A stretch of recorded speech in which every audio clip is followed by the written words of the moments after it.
back to the J.R. Mitchell Report. It is Tuesday, a Tuesday with Marion. Last weekend, because of the holiday, we did not have any money with Marion. Welcome back. Thank you. How was your Memorial Day weekend? It was awesome, and we just kind of elongated it a smidge. It is going to be summer for a very short period of time, so we need to take advantage of it. It seems like spring needs to get here before summer does, and I hope it doesn't take too long for that to get here. For the sake of my garden, exactly. For the sake of people's health and well-being, I think is a big part of it. Exactly. Speaking of health and well-being, let's talk about health and well-being of your finances, and let's talk a bit about something a lot of people don't want to hear. Risk. Okay, so the definition of risk is to expose something of value to the potential of loss. Right. And so our job as financial advisors, and your job if you're managing your money by yourself, is to figure out your position on risk, so that way you can then align your agenda with your position on risk, so that you don't feel sick to your stomach all the time. I mean, to some extent, you have to make a decision that isn't just based on emotion. You have to make a decision based on what you know is good. Right. But you have to take into account your emotions, because it's a very important aspect of managing your money.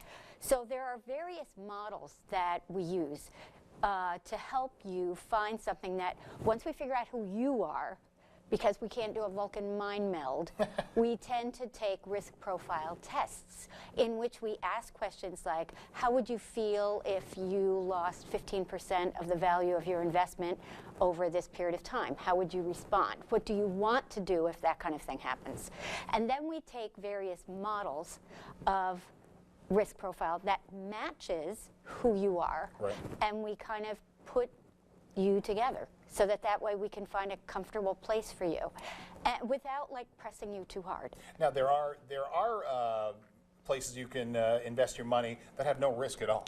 Well, or little to no risk, I should say. If there's little to no risk, then there's little to no return. Okay? I mean, it's kind of like lending your car to somebody. If you lend it to Nana and she always brings it back with all the gas filled up and she brings you an apple pie, there's very little risk in that. If you lend it to your kids. Or to your crazy brother, you know, who brings things back in parts and pieces, there's more risk. So you should get a higher rate of return when you're taking a little more risk. But studies have found that you don't necessarily have to take a lot of risk to get a healthy return, depending on what you're looking at. So you don't necessarily have to take giant amounts of risk to make money.